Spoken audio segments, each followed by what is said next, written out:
बिस्मिल्लाहिर्रहमानिर्रहीम। बिस्मिल्लाहि मिनश्शैतानिर्रजीम। बिस्मिल्लाहिर्रहमानिर्रहीम। अल्हम्दुलिल्लाहि रब्बिल आलमीन वस्सलातु वस्सलामु अला अशरफिल अंबियाइ वल मुरसलीन वसल्लल्लाहु अला अहलि बैतिहि अत्तय्यबीन अत्ताहिरीन अल मासूमीन व लअनतुल्लाहि अला अअदाइहिम अजमईन। अल्लाहुम्मा सल्लि अला मुहम्मद व आलि मुहम्मद व अज्जिल फरजहुम। आज हम जिस मौजू पर आपसे गुफ्तगू करना चाहते हैं वो है वुज़ू। हमारा हदफ दर हकीकत ये है कि बहुत से जो बुनियादी अहकाम हैं वो लोगों तक ज़्यादा से ज़्यादा पहुँचाए जाएँ ताकि वो उन पर सही तरह से अमल कर सकें। तो उन्हीं बुनियादी तरीन मसाइल फ़िक़ही में से एक वुज़ू है। बाज़ लोगों को यकीनन कुछ कमी रह जाती होगी या सही तरह से फ़िक़ही मसाइल का पता नहीं होता होगा।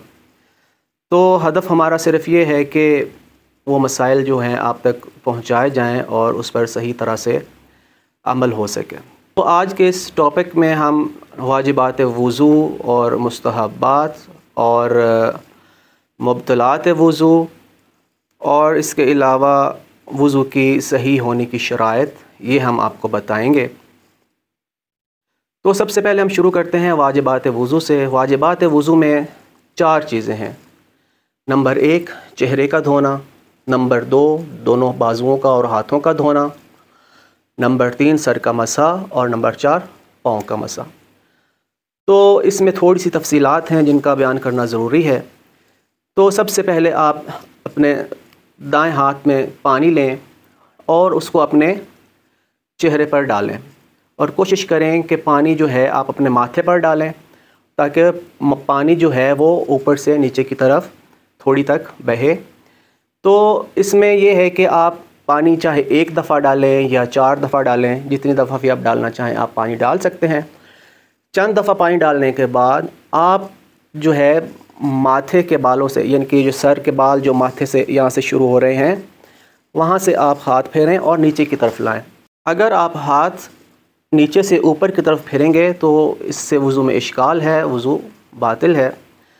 तो आप ऊपर से नीचे की तरफ जो है चेहरे पर हाथ फेरेंगे। ये हिस्सा लंबाई में आपने इतना धोना है, यानी कि ये माथे के बालों से शुरू करके थोड़ी तक, और चौड़ाई में जो है ये कानों तक आपने धोना है। तो पहली दफ़ा भी आप इसी तरह धोएंगे और दूसरी दफ़ा जब आप पानी डालेंगे तो जो भी आप 1 दफ़ा या चंद दफ़ा जितनी दफ़ा भी आप पानी डालना चाहते हैं आप पानी डाल सकते हैं। और पानी डालने के बाद जब हाथ फेरेंगे तो ये दूसरी दफ़ा धोना शुमार हो जाएगा। इसके बाद आप अपना दायां बाजू धोएंगे और इसमें बेहतर ये है कि मर्द हजरात जो हैं वो कोशिश करें कि वो पानी कोहनी पर डालें। कोहनी की यानी कि बाजू के बाहर वाली साइड जो होती है, ये जो कोहनी की हड्डी होती है, इससे आप पानी डालें और उंगलियों के आखिरी सिरों तक आप इसको धोएंगे। अब इसमें भी यही है कि आप पानी 1 दफ़ा डालें या 2 दफ़ा या चंद दफ़ा, लेकिन हाथ फेरेंगे जब ये तो ये एक धोना शुमार हो जाएगा। तो इसमें यह है कि आप नल वगैरह खोल के डायरेक्ट जो है वो कोहनी जो है वो नल के नीचे भी कर सकते हैं या हाथ से भी डाल सकते हैं। दोनों तरीक़ों से कोई हर्ज नहीं है। लेकिन एक दफ़ा जब आपने पानी डालने के बाद हाथ फेर लिया और कोशिश करें कि उंगलियों के पोरों तक जो है वो आप हाथ फेरें। बाज़ दफ़ा देखा है कि लोग जो है मतलब जब वुज़ू करते हैं तो ये सिर्फ़ जो है ये कलाई तक, ये जो हाथ का जॉइंट होता है सिर्फ यहीं तक जो है वो यूँ फेर लेते हैं। वो समझते हैं कि हाथ तो पहले धोया हुआ है तो ज़्यादा हाथ को जो है वो ज़रूरत नहीं है हाथ फेरने की। नहीं, ऐसा नहीं है। आप जब वुज़ू कर रहे हैं और जब हाथ धो रहे हैं तो कोशिश करें कि बल्कि हतमन ये करें कि कोहनी से लेकर तो जो है उंगलियों के ये पोरों तक जो है आप हाथ फेरें। अगर आपने अंगूठी वगैरह पहनी हुई है, अगर वो इतनी टाइट है कि पानी अगर मतलब वहाँ तक नहीं पहुँच रहा, मतलब अंगूठी के नीचे जो जिल्द है वहाँ तक, तो अंगूठी उतार लें। अगर आपको यकीन है कि पानी अंगूठी के नीचे भी पहुँच गया है तो कोई इश्काल नहीं, आप अंगूठी पहने हुए भी वुज़ू कर सकते हैं। ये 1 दफ़ा धोना हो गया और दूसरी दफ़ा भी आप इसी तरह करेंगे कि आप पानी डालेंगे कोहनी की तरफ। मर्द हज़रात जो है बेहतर ये है कि बल्कि मुस्तहब है कि वो बाहर की तरफ से पानी डालें और ख़वातीन जब वुज़ू करें अपना हाथ धोएं तो वो जो है वो हाथ के अंदर कोहनी के अंदर की तरफ से पानी डालना शुरू करें। और यही प्रोसीजर जो है वो आपके लेफ़्ट साइड का भी होगा। तो इसके बाद जो है उसी पानी से, यानी ये जो पानी आपके हाथों पर तरी है पानी है, इसी पानी से कोई और बाहर का पानी, बाज़ दफ़ा जो है बेध्यानी में लोग जो है वो मतलब नलका वगैरह बंद करते हुए दूसरा पानी हाथ पर अगर आ जाएगा तो इससे वज़ू बातिल होगा। उसी पानी की तरी से ही आप सर का मसा करेंगे। सर के मसे में बेहतर ये है कि चौड़ाई में 3 उंगलियों के बराबर जो है आप मसा करें। इसी तरह मतलब ये 4 उंगलियां या 3 उंगलियां अपने सर पर रखें और उसको हल्का सा खींच लें।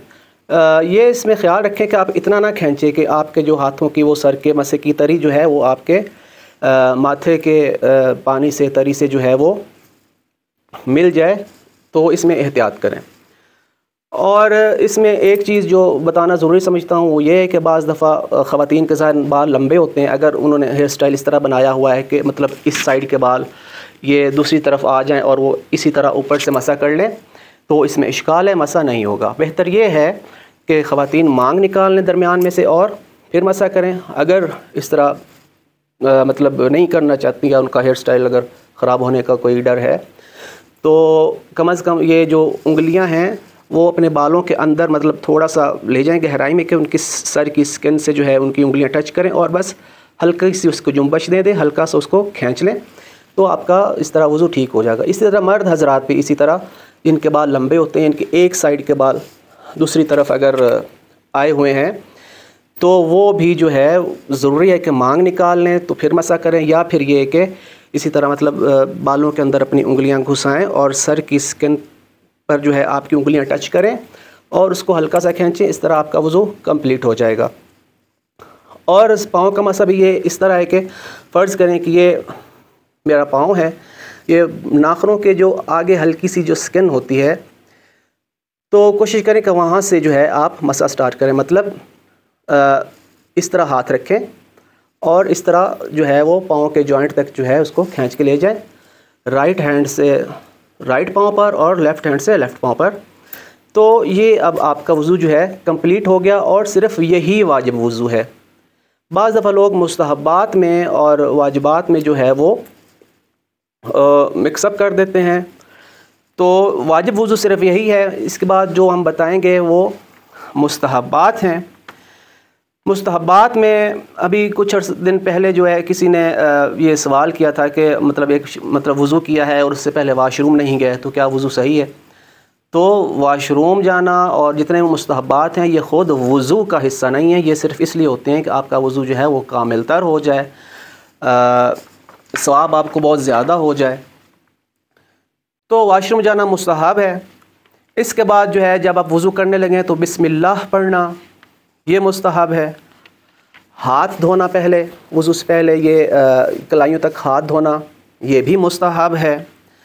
इस दफ़ा और 3 दफ़ा कुल्ली करना और 3 दफ़ा नाक में पानी डालना ये भी मुस्तहब है। इसके अलावा वज़ू करने से पहले मिसवाक या ब्रश करना ये भी मुस्तहब अमल है और इसकी बहुत ज़्यादा ताकीद है। और वज़ू करते हुए आइमा अलैहिमुस्सलाम से दुआएं मनकूल हुई हैं, यानी हर स्टेप के लिए दुआ है। मसलन जब आप वज़ू के इरादे से नलका खोलते हैं तो जब पानी पर नज़र पड़े तो उसकी दुआ है, ठीक है। जब आप हाथ धोएं उसकी भी दुआ है। जब आप नाक में पानी डालें, कुली करें, इसके लिए भी मासूमीन अलैहिस्सलाम ने दुआ बयान फरमाई है। इसी तरह चेहरा धोना, बाजू धोना, सर का मसा करना, पाँव का मसा करना, यानी कि हर स्टेप पर मासूमीन अलैहिस्सलाम ने दुआएं तालीम फरमाई हैं। इसके बाद ये तो मुस्तहब्बात थे जो बयान कर दिए। तो ये अगर आप अंजाम देते हैं आपका वज़ू का सवाब बहुत ज़्यादा मिलेगा। बिलफ़र्ज़ अगर आप इसको अंजाम नहीं देते तो उतना वज़ू जो पहले हमने बताया है वो काफ़ी है और आपका वज़ू बिल्कुल सही है। और एक और चीज़ जिसकी बहुत ज़्यादा ताकीद है, इमाम रज़ा अलैहिस्सलाम से ये नाक़ल है। इमाम रज़ा अलैहिस्सलाम फरमाते हैं कि जो शख्स दौरान वज़ू यानी वज़ू करते हुए सूरह इन्ना अंज़लना की तिलावत करता है तो वो अपने गुनाहों से निकल जाता है, यानी कि उसके ज़िम्मे कोई गुनाह नहीं रहता। खुदावंद करीम उसके तमाम गुनाह माफ़ फरमा देता है और वो शख्स ऐसा ही हो जाता है कि जैसे किसी बच्चे ने ताज़ा अपने माँ के बतन से जन्म लिया हो, यानी बिल्कुल मासूम बच्चा जिस तरह माँ की कोख से पैदा होता है और वो मासूम होता है और उसके ज़िम्मे कोई गुनाह नहीं होता। और जो शख्स दौरान वुज़ू सूरह इन्ना अंज़लना की तिलावत करता है, खुदावंद करीम उसके तमाम गुनाहों से दरगुज़र कर देता है। और ये भी मुस्तहब्बात में से है। इसके बाद हम आपको बताएंगे कि वुज़ू के सही होने की शराइत, इसको कहते हैं कि शराइत सेहत वुज़ू। यानी जो पहले हमने बताया वो तो था सिर्फ वुज़ू का तरीका और वुज़ू हमने कैसे करना है। अब ये जो हमने वुज़ू करना है वो किन शराइत के साथ करना है, अब हम उन शराइत को बयान फरमाएंगे। यानी कि वो अमल जो हमने किया है, यानी वो वुज़ू जो हमने आपको बताया है, अगर वो वुज़ू इन शराइत के साथ होगा तो आपका वो वाला वुज़ू ठीक होगा। इसमें सबसे पहली शर्त यह है कि जिस पानी से हम वुज़ू कर रहे हैं वो पानी पाक होना चाहिए, यानी नजिस ना हो, गंदा ना हो, कसीफ़ ना हो। तो पहली शर्त यह है कि वो पानी जिससे हम वुज़ू कर रहे हैं वो पानी पाक होना चाहिए।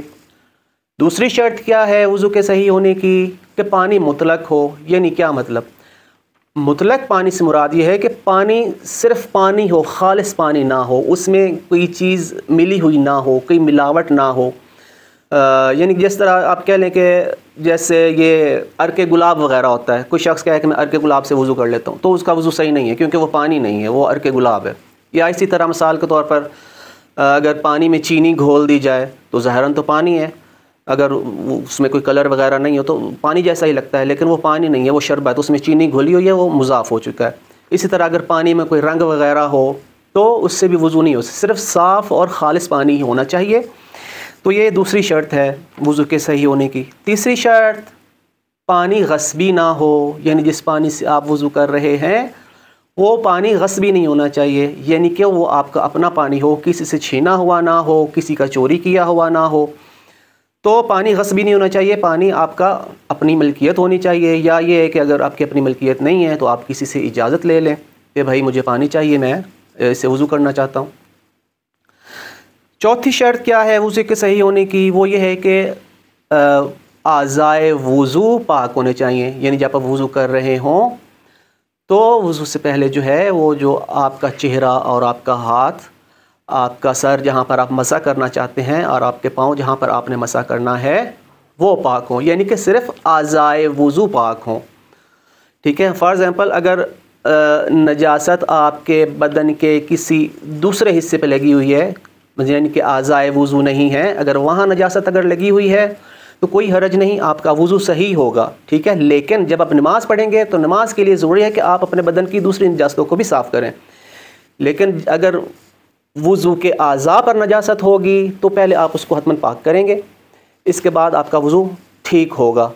और बदन के अगर किसी और हिस्से पर नजासत लगी हुई है जो वुज़ू का जो है वो वुज़ू नहीं है, आज़ाए वुज़ू में से नहीं है, मिसाल के तौर पर आपके घुटने पे, आपके टखने पे या आपके कोहनी से ऊपर किसी जगह पर, आपकी गर्दन पर अगर कोई नजासत, कोई खून टाइप के छींटे वगैरह इस तरह लगे हुए हैं तो उसको नमाज के लिए उसको पाक करना ज़रूरी है, लेकिन वुज़ू के लिए ज़रूरी नहीं है। वुज़ू आपका सही है, लेकिन जब आप नमाज़ पढ़ने जाएं तो बदन के किसी और हिस्से पर अगर नजासत लगी हुई है तो आपको उसे पाक करना होगा। पांचवी शर्त क्या है वुज़ू के सही होने की, वो ये है कि वुज़ू उस सूरत में सही है जब आपके पास इतना वक्त हो कि आप वुज़ू करके नमाज़ पढ़ सकें। यानी क्या, यानी ये कि फ़र्ज़ करें कि नमाज का टाइम बहुत कम रह गया, मिसाल के तौर पर सुबह की आपने नमाज़ पढ़नी है और इतना वक्त है कि आप सिर्फ़ 2 रकत नमाज़ पढ़ सकते हैं। मिसाल के तौर पर 3 से 4 मिनट है आपके पास, अगर आपने वुज़ू करना है और वक्त गुज़र जाएगा और नमाज का वक्त तंग हो जाएगा और आप नमाज जो है उस वक्त में अदा नहीं कर सकेंगे तो आपके लिए उस वक्त कहते हैं कि वुज़ू करना सही नहीं है, आप तयम्मुम करें। ठीक है, क्योंकि तयम्मुम में ज़्यादा वक्त नहीं लगता जबकि वुज़ू में थोड़ा वक्त लगता है, आपको 1-2 मिनट चाहिए होते हैं, जबकि आपके पास वक्त तंग है, वक्त की शॉर्टेज है। आप वुज़ू करके वुज़ू के साथ अपनी वो वाजिब नमाज अपने वक्त में अदा अगर नहीं कर पा रहे, तो कहते हैं इस वक्त अगर आप वज़ू करेंगे और नमाज़ पढ़ेंगे तो आपका वज़ू सही नहीं है, क्योंकि आपका फ़रीज़ा इस वक्त ये था कि आप तयम्मुम करते और फ़ौरन नमाज़ पढ़ लेते, ठीक है। लेकिन अगर इस तरह हो कि भाई अब ज़ाहिर है तयम्मुम करने के लिए भी तो कुछ चाहिए ना, कोई मिट्टी चाहिए, कुछ जिस पर तयम्मुम सही हो वो चाहिए, अगर वो भी नहीं है, आप उसको ढूंढने में अगर ज़्यादा टाइम लग रहा है, तो इससे बेहतर है कि आप वज़ू ही कर लें। तो ये एक ख़ास शर्त के साथ जो है आप वज़ू करेंगे, यानी कि आपके पास तयम्मुम का सामान भी मौजूद है और पानी भी मौजूद है, ठीक है। तो इस सूरत में आपको चाहिए कि आप तयम्मुम करके नमाज़ पढ़ें अगर वक्त आपके पास तंग है। तो अगर वक्त आपके पास खुला है तो आप वज़ू ही करेंगे और वज़ू के साथ ही नमाज़ पढ़ेंगे। छठी शर्त यह है कि वज़ू जो आप करेंगे ये क़स्द क़ुर्बत होना चाहिए, यानी कि क़ुर्बतन इलल्लाह, और इखलास और नियत जो है आपकी होनी चाहिए कि आप वज़ू ही कर रहे हैं। यानी बाज़ दफ़ा ऐसा होता है कि गर्मी का मौसम है और आप जो है वो आपने मुँह धो लिया और आपने बाजू भी धो लिए अपने आप को ठंडा करने के लिए, अपने आप को सुकून पहुँचाने के लिए, तो सोचा कि चलो यार हाथ और मुँह तो धो लिए हैं, अब सर पे मसा कर लें और पाँव पे मसा कर लें तो वज़ू हो जाएगा। तो इस तरह वज़ू बिल्कुल नहीं होगा। जब आप वज़ू करें तो आपकी नीयत वज़ू ही की हो, ठीक है। ऐसा ना हो कि मतलब शदीद गर्मी है, आप अपने आप को तस्कीन देने के लिए अपना चेहरा धो रहे हैं, वज़ू के लिए तो एक दफ़ा पानी डालना भी काफ़ी है, आपने कहा चलो वज़ू तो हो गया, चलो 2-4 दफ़ा और डाल लेता हूँ, चलो थोड़ा सा सुकून महसूस हो। अगर इस तरह करेंगे तो आपका वज़ू बातिल होगा, वज़ू बिल्कुल सही नहीं होगा, बल्कि वज़ू के दौरान आपकी जो पूरी नीयत है वो वज़ू ही की होनी चाहिए, कोई और हदफ मकसद कसद आपका वज़ू के अलावा नहीं होना चाहिए। 7वीं शर्त वज़ू के सही होने की ये है, वो है तरतीब, यानी वज़ू में आपने तरतीब का ख्याल रखना है। यानी पहले चेहरा धोना है, उसके बाद आपने अपना दायां बाजू, फिर बायां बाजू, फिर सर का मसा और फिर पाँव का मसा आपने करना है। तरतीब शर्त है, अगर आप तरतीब उल्ट कर देंगे, यानी पहले आपने बाजू धो लिए फिर चेहरा धो लिया, तो वज़ू बातिल हो जाएगा। 7वीं शर्त है मवालात। मवालात क्या है? यानी कि वज़ू करते हुए आपने जो चेहरा और हाथ धोने हैं और मसा करना है, ये पै दर पै होना चाहिए। यानी ऐसा ना हो कि आप वज़ू के लिए चेहरे को तो धो लें, फिर चेहरा धोने के बाद आप जनाब किसी अपने दोस्त से बातें करने लग गए, तो जनाब 5-10 मिनट जो है वो आपने बातों में लगा दिया, फिर आप जो है अपना जो है बाजू धोने लग जाएं, तो ये इस तरह से आपका वज़ू सही नहीं होगा, बल्कि चेहरा धोने के बाद फ़ौरन जो है बाकी सारे काम भी आप अंजाम दें।